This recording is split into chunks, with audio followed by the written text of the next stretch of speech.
Welcome back, horror fans, cinephiles, and giallo enthusiasts. This is Tanner Leeser, your host for all things giallo here on The King in Giallo.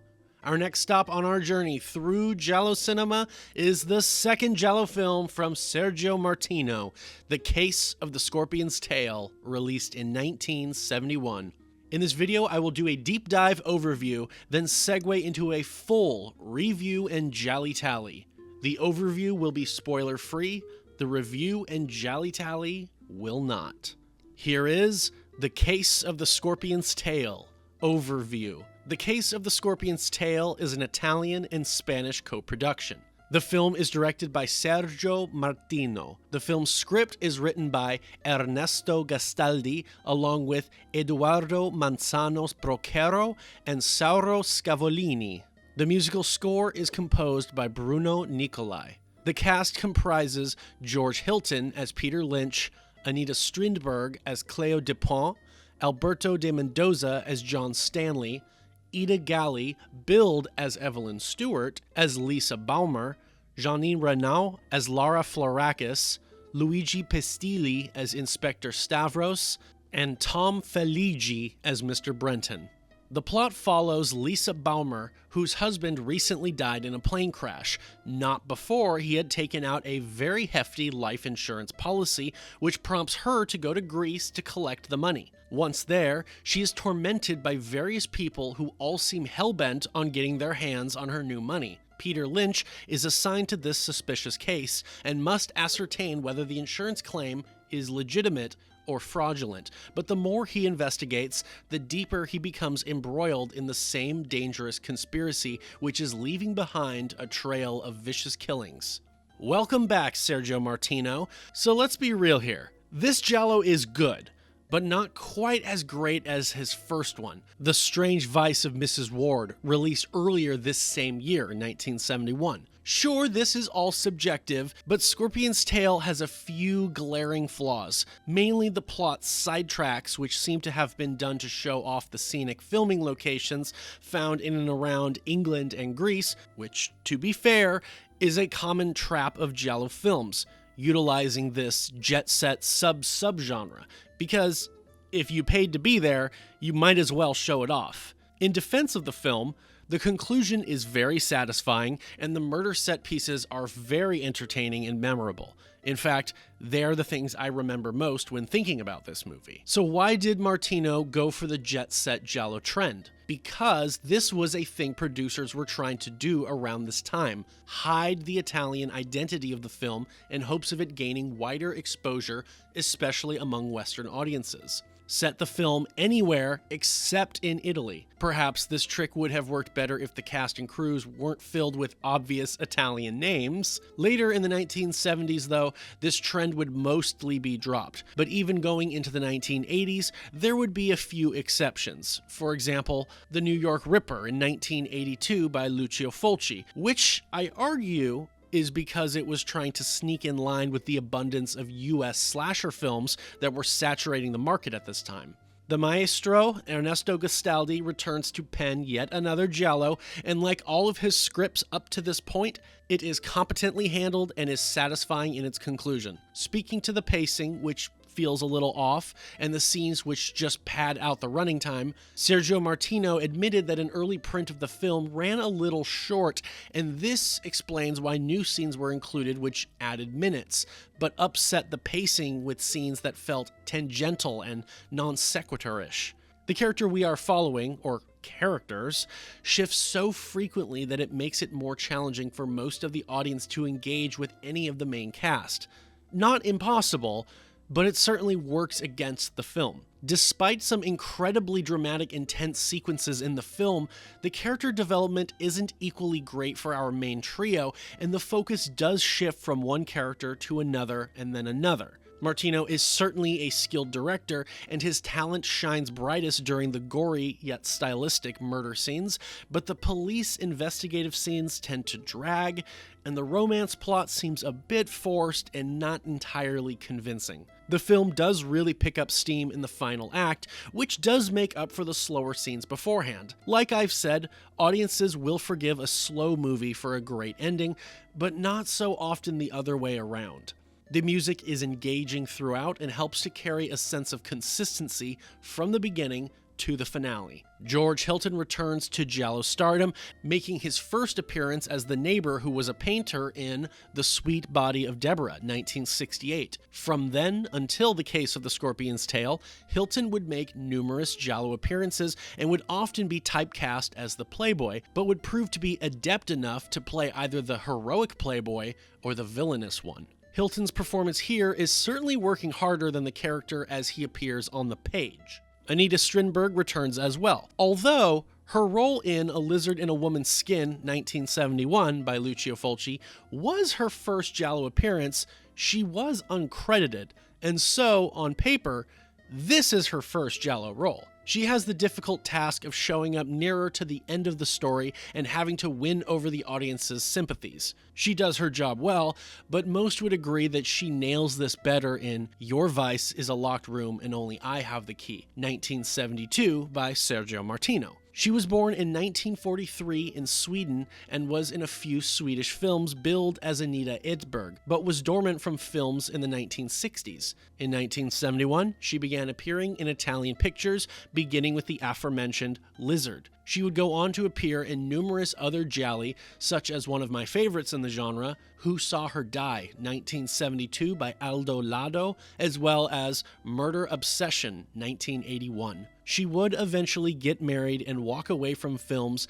in favor of donning a more domestic role and having a home life with her family. Other giallo veterans in the cast include Janine Reynaud from Run Psycho Run, 1968, Luigi Pistil from The Sweet Body of Deborah, also 1968, and one of my faves, Alberto De Mendoza, seen in Perversion Story, 1969. And one of the crazier cameos is played by Fulvio Mingozzi, seen last in The Black Belly of the Tarantula, 1971, who in this film appears in photographs as the dead husband. Quite the cameo. Sergio Martino, brother of producer Luciano Martino, was born in 1938 in Rome. He entered films in the 1960s as an assistant director and worked with Mario Bava on The Whip and the Body, 1963, which was co-produced by Luciano.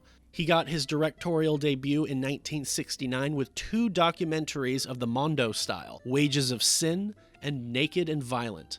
The Strange Vice of Mrs. Ward, released this same year, was his first giallo film, and he would remain in this genre up until the 1990s. But Martino would also dabble in other genres, or filone, including 2019, After the Fall of New York, 1983, a dystopian sci-fi. The Violent Professionals, 1975, a polizieschi. Menaha, A Man Called Blade, 1977, a spaghetti western. Island of the Fisherman, 1979, a horror film, plus many, many more. Martino would be affected by the downfall of the Italian film industry in the 1980s and would move into television. He has remained active, but his last work was in 2012. But I digress. On to the review. Spoilers ahead for those of you who haven't yet seen the film. You've been warned.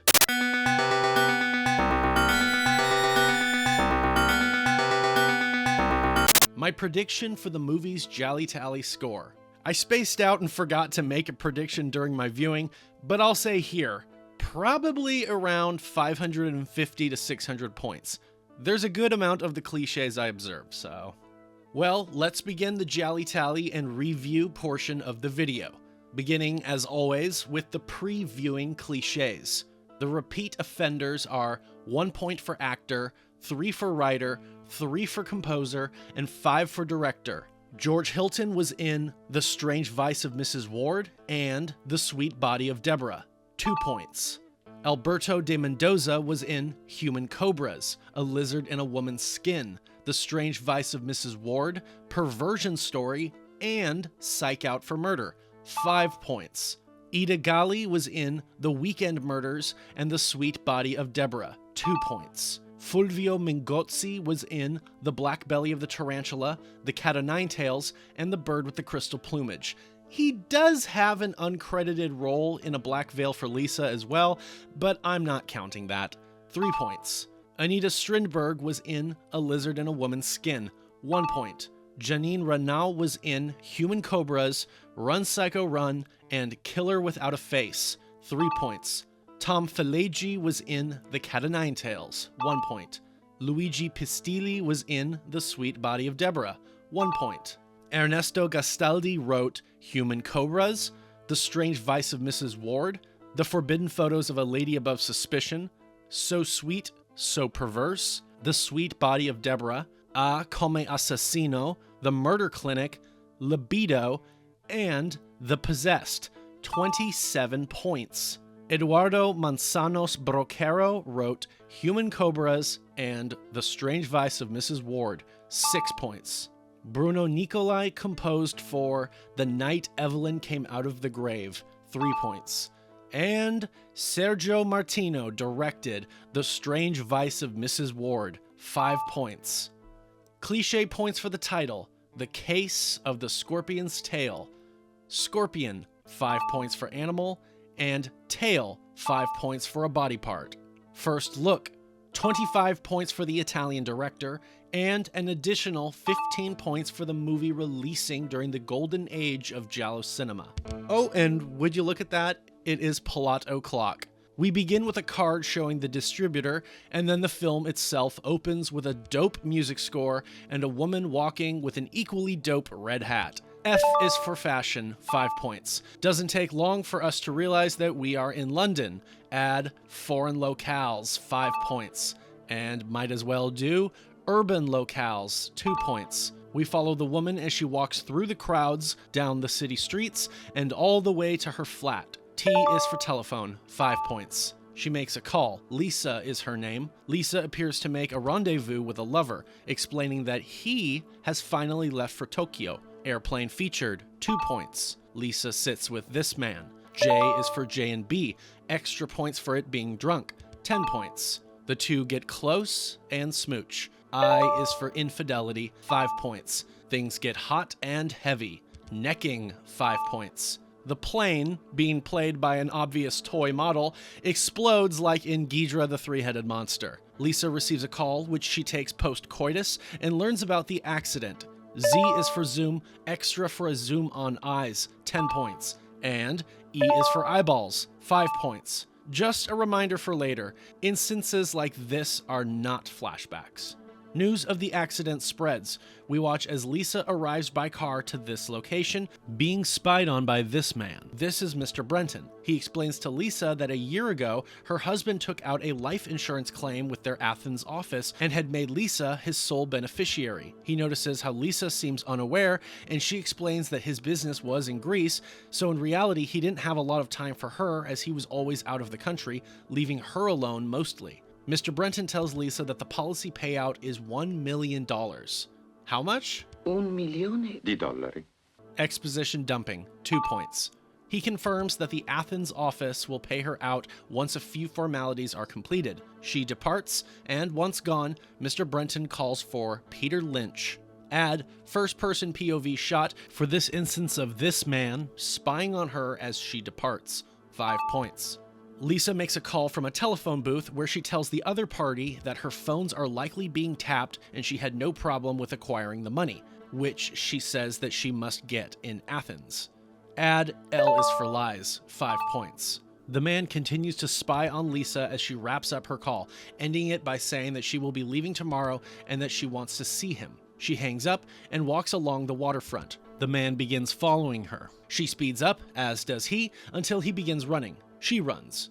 Foot chase, 5 points. He catches her. He reveals that he doesn't care about her or who she sleeps with. His mind is on drugs and money. He says that he has proof that she wanted her husband dead from a letter she had written him over a year ago, and so he plans to blackmail Lisa unless she pays him for drug money. Extra points for I is for infidelity, for blackmail occurring after the fact. 5 more points. As Lisa slips him several notes, we discover a man with a scar on his face watching them from afar. G is for gloves, 5 points. Lisa agrees to pay him off for good with 200 pounds in total, but he demands 400 when they're all said and done, and then he will disappear from her life. As Lisa arrives at a flat, she is still being spied upon by the man with the facial scar. U is for undercover, 5 points. The man stuffs a bunch of letters into his pocket and watches Lisa go inside. Inside, the place seems empty. This is the blackmailer's place, Felipe, where she agreed to pay him later.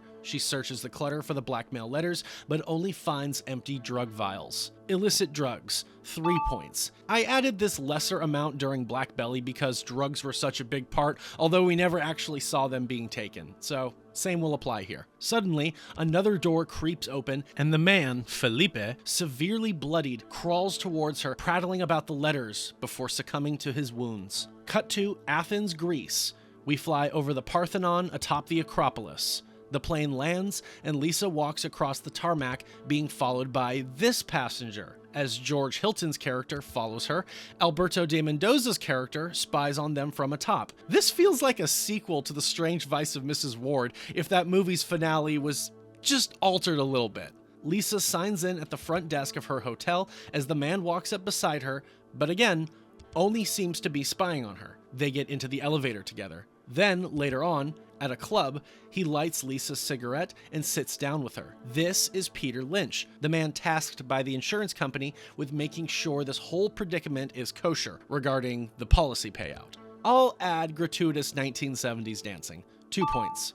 Lisa tells Peter not to bother. She admits adultery, but she did not murder her husband. She then receives a letter and excuses herself. Peter notices the man, played by Alberto De Mendoza, watching him from across the room. Lisa enters this sketchy building, looking like she's Dagmar Lassender meeting with her blackmailer. She gets hit on by a mannequin. She follows the sound of music upstairs. Spiral staircase, 5 points. At the top, Lisa finds this woman playing at the piano. Her name is Lara. She reveals her associate, Sharif, the scarred man from the beginning. Lara accuses Lisa of having her husband, Kurt, killed after she found out that he wanted to divorce her in favor of Lara. Lisa denies this. Lara threatens Lisa by sicking Sharif on her. Lara says that unless Lisa agrees to pay her half the money, she will write a letter to the insurance company and they will block the transfer of funds until they complete a thorough investigation. Lisa runs out of the theater being chased by Sharif. Add full points for Spiral Staircase for them being used in a chase. That's 2 more points. At the bottom, Lisa runs into Peter, who rushes her out of the building. He blocks the door, smashing Sharif's arm, which clutches a knife. K is for knives. Extra points for the blade reflecting the light. 10 points. And although those gloves look black, we saw them earlier in the daylight and they were dark brown. They escape in Peter's car. Typical 1970s Italian misogyny. Woman is saved by a man, 10 points. But Tanner, is that really misogyny? Shut up. He drops her off and she thanks him, promising to talk about it tomorrow. The next day, Lisa demands to have the settlement paid to her in cash. Next, the bank counts out her bundles of cash to her. The money is in this satchel. Immediately, Lisa goes to book the earliest flight to Tokyo, which happens to be at 9 p.m. tonight. Cut to Peter outside the Greek villa of Kurt, Lisa's deceased husband. As he rings the gate, he is spied upon by Sharif. A passing girl tells him that no one is there and the janitor has gone into town today. Sharif then tries to run down Peter, who dives for his life. Cut to Lisa, all packed, anxiously waiting for her departure flight. She receives a call from Tokyo. She tells the other party that she has the cash and will be on a flight to Tokyo soon. Peter waits in the hotel bar, then goes to speak with the concierge, who tells him that she has been in her room and had asked not to be disturbed. Peter realizes that Lisa lied to him about talking about the events of last night. Lisa, inside, orders a taxi cab for later. Just then, someone enters her room. Close up on a door handle or creeping through an ajar door. 5 points. We see someone clad in black sneak into the room. As Lisa goes to check, she is ambushed. Now we can add extra points for G is for gloves for black gloves, another 5 points. The assassin forces their way in, tosses Lisa to the bed, slashes her throat, and rips her belly. This movie just pulled a psycho on us. The satchel of cash is then stolen. We cut to the downstairs lobby where Peter is trying to have the concierge get a hold of Lisa. So, I need to point this out because this might be confusing. These scenes appear to be happening simultaneously, but in the murder scene, Lisa called for a taxi for later. In this current scene, the concierge tells Peter that Lisa had telephoned earlier around 7, requesting a taxi for 8:20, but now she is not responding to her summons for the taxi. Keep that in mind. Gastaldi is a sly writer. They decide to go upstairs to check on Lisa. They open up and immediately find Lisa Baumer dead on the floor. Extra points for Z is for zoom for a zoom on a dead victim. 5 more points. We cut to a flurry of photography flashbulbs going off as reporters snap their pictures. R is for reporter, 5 points. The police inspector comes in, supposes it must be a sex maniac, but remarks about the $1 million being stolen. Inspector Stavros mentions to Peter that he was the only person who knew Lisa was in Athens, which is not true as we know. Peter speaks up, informing the inspector about the attempted murder a couple nights ago at the theater. He asks who, but Peter doesn't know because Lisa, he says, never told him. Q is for questions, 5 points. Peter gives his description of Sharif and Lara. The inspector says they'll look into it, then asks about Peter's alibi. A is for alibi, 5 points. Peter says he had lunch in the bar, then at 3 he made a call to London. Who? Asks the inspector. His boss, Mr. Brenton. He goes on to explain his role with the insurance company, having been there for 11 years, and how he was tasked with following Lisa. After the phone call, he says he went to their Athens office where he discovered that Lisa had withdrawn the full amount in cash. After this, Peter says he went for a trip around town. The inspector warns him that his alibi can only partially be confirmed. The scene wraps up. The inspector tells Peter to stay in Greece while he investigates Kurt Baumer's villa. But on their way out, they run into this man from before, who introduces himself as John Stanley, an agent for Interpol, working the same case, who vouches for Peter Lynch as being a trusted agent for the insurance company. They escort Peter through a crowd of reporters and usher him into the backseat of a car. Ever the charmer, Peter winks and smiles for the cameras. This reporter seems absolutely smitten by his charms. In the car, John remarks that the airplane was utterly lost in the Pacific, and so sabotage cannot be ascertained for certain. He goes on to say that they must find out why Lisa wanted the cash immediately and who she was trying to meet in Tokyo. The inspector urges John and Interpol to look into the Tokyo lead, which John assures him that they already have, and can say for certain that the phone call to Lisa was dialed from a public phone booth. He is told to check if any of Lisa's Londoner friends have ever been to Tokyo. John is at the restaurant from before, asking the server who had sent Lisa the note which had summoned her that night to the theater. When he leaves, we see that Peter is spying on John. He follows him, then watches John as he enters this building. John rings the bell at this door, which says Lara Florakis. She answers and begrudgingly lets him in. He confronts her about what transpired the other night at the theater where she had threatened Lisa Baumer. Peter slinks towards the door and tries to hear what's going on inside, but he is attacked by Sharif with a hatchet. Extra points for Z is for zoom for a zoom on a weapon, 5 points, and max points for Z is for zoom has been achieved. Sharif flees, John rushes out, notices Peter, and gives chase. Peter pushes inside and confronts Lara. Y is for yelling. Extra points for a hysterical woman also yelling. 10 points. Lara claims she didn't know about Lisa cashing out the money.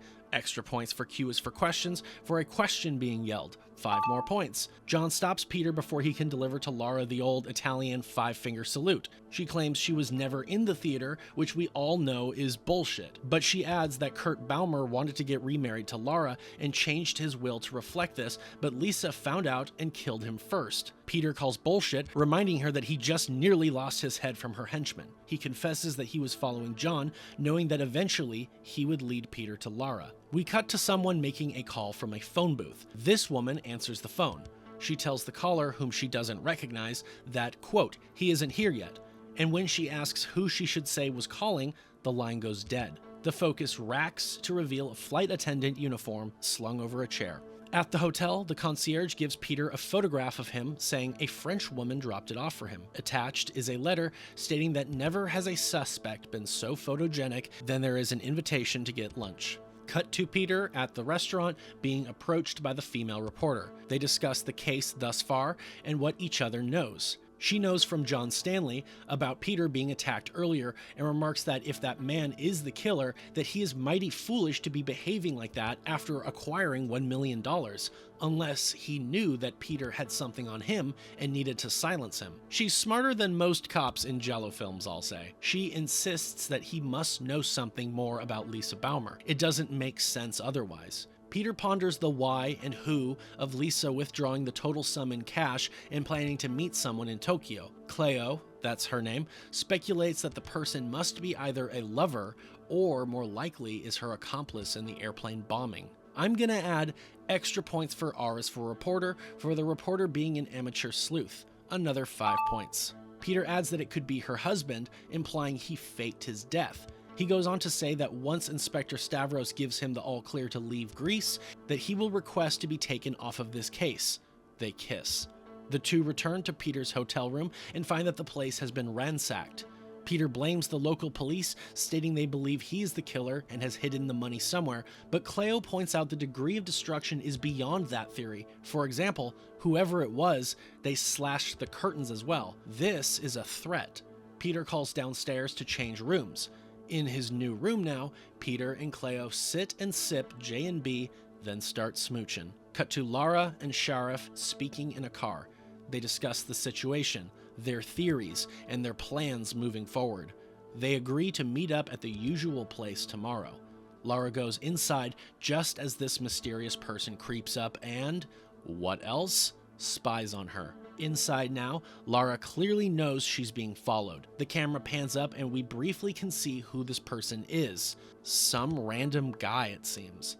The perp peers through the keyhole and spies on Lara. Suddenly, she notices the lock being messed with, and she runs to the door to prevent entry in this great usage of slow motion. She barricades the door, screaming for who it is, but she receives no answer. Only a knife sliding through the crack of the door, trying to lift the bar. Then the most ridiculous part, the perp outside begins piercing the knife through the wooden door. Lara rushes to the phone and calls Sharif to come quickly. We see the killer's green eyes as they look through the hole. Suddenly, they burst through the window and stalk closer, knife drawn. Killer's identity is hidden due to the framing and editing. 2 points. Lara is grabbed and her throat lacerated, spilling bright red blood all over the window. The killer goes to leave, but, surprise, is ambushed by Sharif. He bursts inside, finds Lara dead, then chases the killer upstairs. They are on the roof now, and Sharif searches momentarily, finding baby dolls and this gnarly painting. Rooftop scene, extra points for it being part of a chase. 7 points. Art featured, 5 points. Sharif continues up the tiered roof. Once at the tippy top, he is attacked by the killer. In the scuffle, he is stabbed in the leg and he rolls down the roof tiles. He rolls over the edge, but grabs a hold and clings for dear life. The killer, dressed in a scuba suit, approaches him and says, "Long live the king," before slashing his hands, sending Sharif falling to the pavement below. Extra points again for a rooftop scene leading to someone's death. Add a final 3 points to max out rooftop cliches. Someone dies by falling to their death, 15 points. Cut to Cleo and Peter in bed being awoken by the ringing phone. Cleo finds out that Lara and Sharif have been murdered too. She hangs up and tells Peter that she must go at once to cover the story, as her job is already looking to fire her just for being a woman. N is for nudity, 5 points. Before she goes, she tells Peter the name of the murdered woman, Lara Florakis. Cut to the bodies being examined at the morgue. M is for morgue, 5 points. The causes of death are being explained. Inspector Stavros has seen enough. He asks John Stanley what Interpol has to say about this killing, and John says he doubts they have any involvement in the case henceforth, also that he supposes the killer must be a sex maniac. Stavros denies this theory, for all the victims were tied to Lisa and the $1 million, but John argues that even maniacs have bills to pay. The next scene has Inspector Stavros and John going to talk with Peter, who happens to be on a launch about to go boating with Cleo. Cleo thanks John for giving her the call last night, and John tells Peter point blank that Stavros is still technically watching him. They say that since the killer has the money, all the transit options out of the city are being watched heavily, but Peter argues that the killer could just hide the money for 10 years. Stavros denies this, saying that the money will be too much for the killer and it will eventually lead to their downfall. We follow this mystery person make a call from a phone booth, back with the flight attendant from earlier, who we see has received a brooch from her boyfriend. She's leaving for 6 days and says her goodbyes while her boyfriend showers. The phone rings, and since it is for him, she says she will leave it off the hook and departs. We have this awkward dinner scene between Cleo and Peter, which I know is supposed to be cute and comedic, but I don't know, it doesn't do it for me. Peter is fed up with the scene too, and so he carries Cleo over to the bed, and the two slowly ease into lovemaking. They are spied upon by this man outside. V is for voyeur, 5 points. Cleo notices the peeping Tom, and Peter goes to confront him, but the man asserts he's not a pervert, he just came to find whoever the owner of this car is, which is blocking the entranceway. Peter acknowledges his mistake and goes to move his car. Okay, if you park like this, you are an asshole with the attitude of a 6-year-old. Who the fuck does this? Cut to much later that night, and the two seem to have been lovemaking all day. They talk a bit. Essentially, Peter asks if she would run off with him and abandon their 9-to-5s in favor of a free life on a boat, wandering around. He leaves so she can get back to work developing photographs. As she prepares the chemicals, the killer is seen to be outside. Then they turn the power off. Simultaneously, we see Peter outside getting into his car. Cleo is fully aware that she is not alone. She is attacked. During their struggle, Peter comes back upstairs inquiring about his car keys he left inside. Cleo is cut, but bites the killer's hand and breaks free, screaming for help. Peter barges down the door and scares off the killer, who kicks him just before disappearing into the night. Peter consoles her, then calls the police and tells them to send Inspector Stavros at once. The police arrive outside. A crowd has already formed. Cleo is taken away to the hospital. Inspector Stavros tells Peter to come with him so he can hammer out the details. John arrives on the scene too, and we can see that he has a new injury on his hand. Inside, Peter relays his understanding of what occurred. John points out that the killer must have known the layout in order to cut the power from inside the apartment. Peter argues that he was outside the door during the attack. Stavros takes control of the situation as the forensics team arrives to dust for prints. John finds a golden scorpion pendant on the ground and picks it up. It is a cufflink. Peter says it is not his. Stavros asserts it could be a lead. John tries to find out what he can about the cufflink, whether it is from a set, who made it.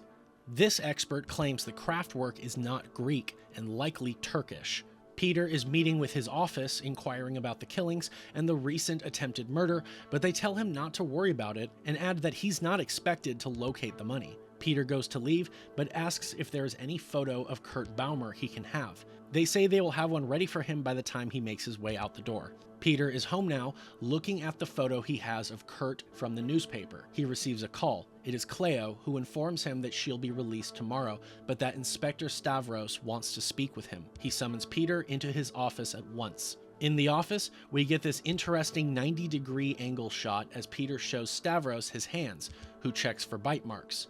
As the camera pivots back over to Peter, we see John behind him speaking with someone, and the shot perfectly has his bandaged hand near the center of the frame. Peter points out that the killer was wearing leather gloves. He notices John's hand and asks Stavros what about him. John says he cut himself with a glass. Peter bickers that such a scar could be subterfuge to cover up a bite mark, but Stavros dismisses him. Cut to Lisa's lover from the beginning of the movie, smoking a cigarette as he watches a news update about the killings. As the next program plays, we see the killer sneak into the flat. The man is attacked but fights back. The knife is dropped. The two struggle to gain the upper hand. As the fray continues, a bottle is smashed. The killer grabs the broken bottle and stabs the man in the face. Glass shards pierce his eye. Mutilation of eyes, 5 points. And extra points for E is for eyeballs being mutilated. 5 more points. Oh, you counted that cliche twice. Shut up. The man screams out in pain and is silenced by a stab in the heart. The door opens and in walks the flight attendant. The killer slips out the window. Peter and Cleo are out at lunch when Peter seems troubled by something. After some banter, he has an idea. We cut to them in her photography lab, enlarging the photo of Kurt Baumer. They notice the same scorpion cufflinks. They bring their new theory to Stavros, stating that the man killed was an air steward who was one of Lisa's lovers, and ultimately that Kurt Baumer is still alive. They posit that Kurt hired someone to board the plane pretending to be him, being aided by the recently murdered air steward, and meanwhile, Kurt snuck a time bomb onto the plane in the luggage. Kurt must have planned to fake his death all along, as well as kill Lisa so he could take the full sum of the money. Then he had to silence all those who knew, being Laura and the air steward, George. John asks then why would Kurt attack Cleo, only to leave the cufflink evidence behind. The two admit that they don't know why he attacked her, but offer that he was trying to throw the police off of his trail by making the killings appear to be from some maniac. John disagrees and counters that the attack on Cleo was to get Peter convicted. Stavros says that theory makes sense. They plan to catch the killer by having Peter and Cleo take a boat trip while the authorities pretend to be looking for Peter. They urge him to keep in contact with them through the boat's radio. Then they have the two exit through a side door. Before the scene ends, the flight attendant enters wearing the brooch seen earlier in the film. Odd clue, 5 points. Cut to Peter and Cleo on the boat. The two are being romantic, and Cleo is starting to embrace Peter's idea of living their lives as such. John arrives at Kurt Baumer's villa. He bribes this man if he can take a look inside. Back on the boat, Cleo asks Peter why he is diving with a sack, and he tells her not to worry about it. She gets curious though, and so she dives in and watches Peter from the surface as he descends into an underwater cave. After a while, he returns to the surface. Cleo is visibly suspicious of the sack. Back with Stavros now, he and John discuss new information they have discovered that the audience is not privy to. They make a plan, and Stavros gets on the phone. Back on the boat, Cleo appears extremely curious, and while Peter snoozes, she dives into the water to investigate that cave. She finds an opening on the other side that leads into a truly submarinian cave. There is a pile of rocks which draws her attention. After removing several of the rocks, she finds a plastic bag filled with all of the money. Suddenly, Peter grabs her. Later, back on the boat, Peter confesses that he orchestrated everything to obtain the $1 million. Hidden identity of the killer until the final moments, 5 points. S is for secrets, 5 points. I won't give extra points for the killer having an impossible to predict motivation because he has been a suspect for the police this whole movie. O is for obsession, extra points for the killer being obsessed, 10 points. Peter goes on to say that he worked with George, the air steward, who slipped the bomb onto the plane. He was Lisa's lover and the one she was supposed to meet in Tokyo. He had planned to kill Lisa in Tokyo, but Laura had the same intentions as he did, and so he had to hide the money. Cleo recoils at the fact that Peter is a cold-blooded murderer and killed all those innocent people. He makes a quip about this. She asks about the night she was attacked and he rescued her, and Peter confesses that knowing he was being tailed by police, he came up with the plan of bringing Kurt back from the dead by having George go to Turkey to have a scorpion cufflink replica be made, which would also be worn by George the night he attacked Cleo, and then dropped so it would be found. Exactly what happened. Cleo calls him crazy and flees below deck to radio the police. Peter breaks in and shows her that she needs to turn the radio on in order to transmit messages. He advances on her, saying they will live together, but when she tells him that they will get him help, Peter becomes enraged by this. Cleo takes the spear gun and fires a bolt into Peter, then escapes. She dives in the water and swims to shore with an injured Peter hot on her tail. She reaches land and runs. Peter follows. He loses her and searches. Just before finding her, Peter turns the other way. We see Stavros and John aboard a Coast Guard type vessel. Cleo thinks she is safe, but Peter surprises her and takes her to the ground where he begins smashing her head upon the rocks. Peter is lit up with machine gun and pistol fire. The police have him surrounded. He runs, but quickly succumbs to his wounds. The killer dies accidentally. Gunshot, 5 points. The killer is killed by someone, 10 points. You have cliches for the same thing. In the hospital, Cleo learns that Peter is dead, and John tells her how he solved the mystery. Realizing the brooch on the stewardess and the cufflinks were of a similar make, John found out from the woman that George had brought her the brooch as a gift from a recent trip he had to Turkey, and John was able to discover the original scorpion cufflinks in the Baumer villa. The logical conclusion was that Peter was behind everything, but Cleo learned this truth before the police could close the trap on him. The film ends with Cleo being presented with the original cufflinks and the replica, 3 scorpions. Stavros walks Cleo out, who then hops into a car with John sitting in the backseat. The movie tries to suggest a budding romance will begin with the two, but I think this is just trying to copy Martino's last giallo ending a bit too close to the T. Quickly add up some final cliches. Mistaken identity of the killer, 5 points. I'm graciously giving this one because nobody was certainly assuming Kurt was the killer. Betrayal by the killer or the accomplice is killed, 5 points. Extra points for T is for telephone for the killer making a call, another 5 points. Extra points for A is for alibi for an alibi getting investigated, another 5 points. And extra points for L is for lies for a character lying about their alibi, another 5 points. And that's the case of the Scorpion's Tail.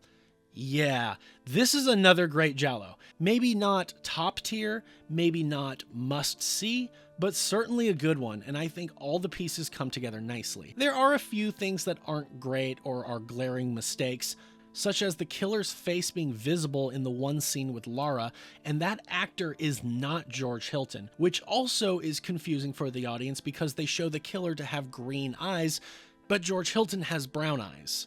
So it's logical to assume the audience would be watching this looking for the killer with green eyes, and thus being thrown off. I'll choose to overlook it, but it is a mistake. Why not just use George Hilton for those scenes? Anyways, let's segue to the GialliTally cliches for this movie. Post-giallo viewing cliches. The reason for the killing. Greed and gain. 5 points. The reason for the investigation. Well, golly, let's see. Yes, we have police investigators. Yes, we have a private investigator, but he turns out to be the killer. Yes, we have a reporter investigating, though not exactly for personal gain, and we do have a suspect investigating to prove their innocence, but again, they're actually the killer. Since I can only choose one, I'm gonna go with reporter, 5 points, but extra points for an amateur sleuth, 5 points. Bonus points. The style bonus. The movie is very stylish without hitting you over the head with it. We have plenty of zooms, focus racks, POVs, colored lights, slow-mo, that 90-degree angled shot, which is a super rare thing to see in cinema. I'll say that's the only time a shot stands out for me for being a bit too noticeable, and I'll give it a pass because it actually is very good at revealing what it needs to. I'll say out of a maximum of 25 points, I'll give The Case of the Scorpion's Tail 21 points for its style bonus. Soundtrack.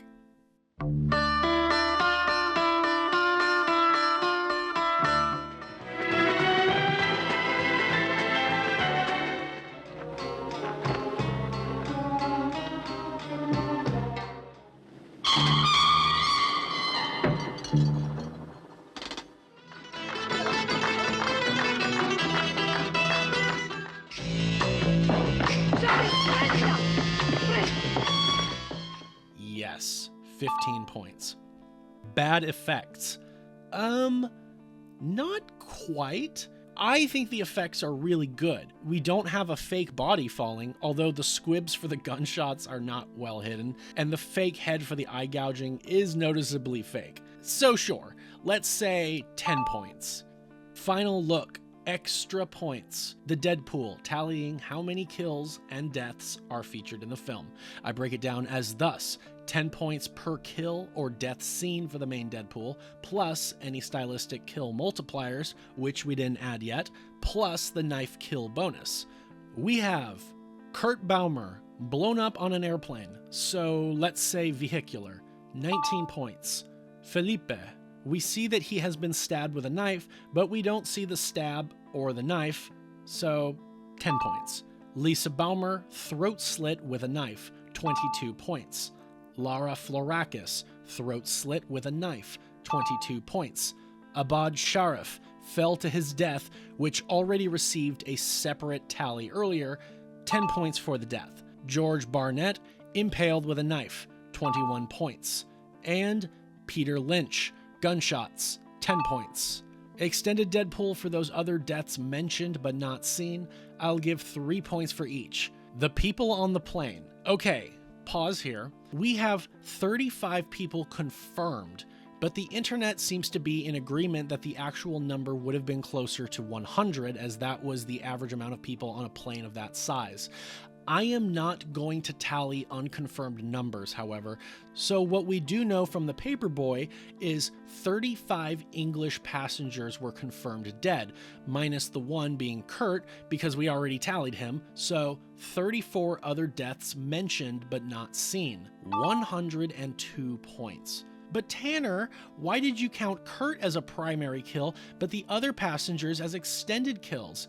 Because I can do what I want. First off, I'm not going to tally 99 passengers in the extended Deadpool. That would have been another 297 points. Nor am I going to tally the 34 passengers as primary vehicular deaths. That would be 646 points. No. Look, I can do what I want here. I counted Kurt because he's the one character killed on the plane that we know of, and he's important in the story. And technically speaking, we do see the plane blow up, so we do, in essence, see the kill. I'm not gonna count the 34 other people who we don't even see these people. I'll count them in the extended Deadpool because we hear about their deaths. And honestly, if this bothers you, then make your own GialliTally. Red herrings for the total number of legitimate suspects in the film. 5 points per legit suspect are awarded. I am going to say we have Peter Lynch, Lara Florakis, Abad Sharif, George Barnett, Kurt Baumer, and John Stanley. 30 points for red herrings. Flashback sequences, 5 points each. We have none. Nudity, I award 5 points for ass, 7 for breasts, and 10 for genitalia, and we have breasts, breasts, breasts, breasts, and breasts. 35 points for nudity. Ladies and gentlemen, for The Case of the Scorpion's Tail, I awarded the film an AZ score of 19 out of 26. With the bonus points for these, we have a modified score total of 170 points. And for the full GialliTally score, I award The Case of the Scorpion's Tail a GialliTally score of 741 points. Compared to Slaughter Hotel in first with 827 points, A Lizard in a Woman's Skin in second with 759 points, and The Black Belly of the Tarantula in third with 737 points, The Case of the Scorpion's Tail is now in third place with 741 points. Okay, so I predicted 550 to 600 points, and so I am pleasantly surprised. Although it still didn't touch Slaughter Hotel. Maybe I should have counted more deaths on the airplane. Whatever. Like I say, these points do not mean a movie is better or worse. And quite frankly, all of these movies are better than Slaughter Hotel. Please like this video, share it with your friends if they are horror fans or cinephiles. Subscribe to The King in Giallo if you haven't yet. And if you have any questions, thoughts, curiosities, or concerns, leave those below in the comments section and I will get back to you, including questions you might have for our upcoming Q&As we do on the Patreon. Give The King in Giallo a follow on Instagram and a like on Facebook. Subscribe to the King in Giallo Patreon to see early access to my videos, with some videos now able to be seen up to a month in advance, plus exclusive content found only there, such as the viewings, the Giallo adjacent podcast, the King in Giallo podcast, the Rat Hole Burn movie reviews, and the Giallo Reads reviews. And very soon there will be Let's Plays for Giallo-inspired games. Next time on The King in Giallo will be the overview, review, and GialliTally 4, the fourth Giallo film from Umberto Lenzi, first to not include Carol Baker, An Ideal Place to Kill, also called Oasis of Fear. Thank you all very much for your continued support. This is Tanner Leeser for The King in Giallo, and if nothing else, I'll see you next time. Come potevo saperlo? Calma, questi metodi non li usa più neppure la polizia, Peter.